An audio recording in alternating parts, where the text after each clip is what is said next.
a questão atual da Alemanha, vem que a nossa força se baseia nas inteligências, nos copos, nas cabeças, dos nossos inventores, dos nossos empresários, dos nossos trabalhadores, dos nossos cientistas, dos nossos artistas, que com base na propriedade intelectual alavancam o capital e tornam o sistema mais favorável ao trabalho. Isto parece quase celestial.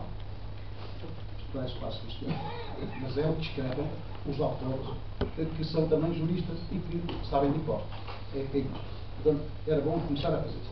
Depois, há um outro problema, que é esse. E também fiz o trabalho de casa e vou poupar o trabalho, que é precisamente não sobre os impostos, mas sobre o direito constitucional financeiro. E este senhor, que é especialista em financeiro, vem dizer-vos que realmente as finanças são a realidade de uma Constituição, a essência de uma Constituição. E o Estado precisa efetivamente dos dinheiros. Mas quais são os princípios? O princípio básico de um Estado democrático e constitucional, em que o Parlamento, em que o Governo propõe um orçamento e o Parlamento decide, libera, é o princípio da estatalidade tributária. O princípio do Estado como elemento central a partir dos impostos, diz ele.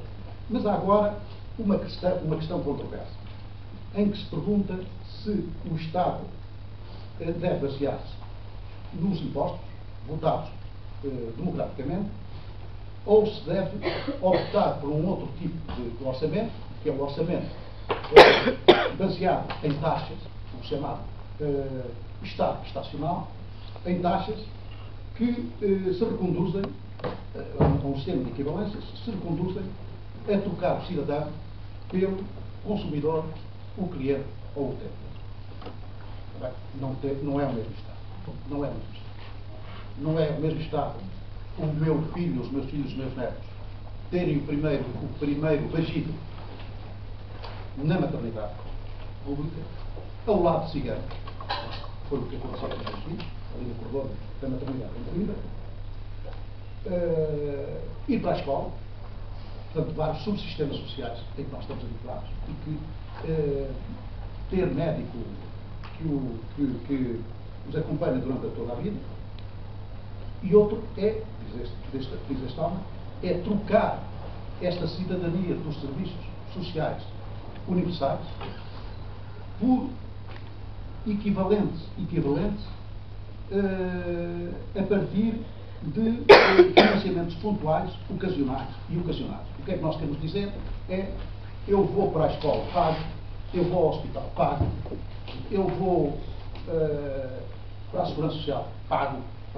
Ou seja, verdadeiramente não há cidadania que pressuponha serviços económicos, sociais e culturais. O que há é o cliente, o consumidor e o utente. Ora bem, há um outro Estado, a passagem para esta subversão. É isto que estamos a analisar. Ou seja, se o queremos, além do Estado da socialidade clássica, é este outro tipo de socialidade.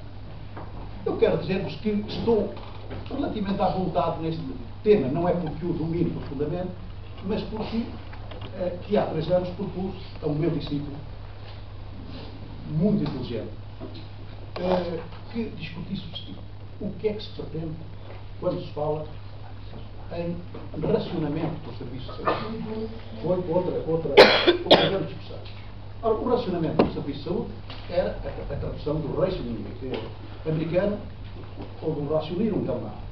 E o que se pretendia era saber se, afinal de contas, tinha alguma sustentabilidade, um equilíbrio da sustentabilidade social com os tradicionais impostos e com, agora, alguns reforços prestacionais por parte do cidadão para haver reforço da própria qualidade dos serviços sociais. Este é um tema que me parece sério, que me parece merecedora de discussão, mas eu terminava por aqui mas terminava dizendo o seguinte: é que esta discussão deve ser levada a sério, mas é preciso ter em conta isto mesmo. É que algumas das colocações que eu vejo de economistas sobre a solução do Estado Social, e é uma solução não apenas do Estado Social, da justiça social, como se vê com pré-compreensões logo quanto às classes que vão ser tributadas e como é que se neutraliza a distribuição, e não se pergunta quem é que distribui alguma coisa numa sociedade profundamente desigual. O último ponto é este: é de podermos estar tranquilos, porque os tribunais constitucionais e a teoria do direito constitucional diz que, quanto à fiscalização, hoje, quem disse que o orçamento não pode ser controlado judicialmente, isso é uma questão ultrapassada. Desde as finanças nacionais às finanças locais, ao orçamento nacional, em todos os países hoje civilizados e que têm Tribunal Constitucional, controlam alguma coisa, efetivamente, deste orçamento e deste regime tributário. E daí que o que eu talvez vos propusesse é, em último caso, uma peregrinação em torno das novas palavras, dos novos conceitos que acompanham esta deslocação da socialidade. Por exemplo, garantia. Garantia hoje tem dois sentidos. Ou é um sentido proposto por Ferrajoli, o italiano, de que se deve ainda reforçar as garantias dos cidadãos no aspecto de defesa individual e no aspecto social, ou é uma ideia de garantia relacionada com o Estado, chamando-se hoje este Estado o Estado garantidor. Ou seja, já não é o Estado que produz, já não é o Estado que fornece diretamente serviços, é o Estado que, em último termo, garante o acesso a esse serviço.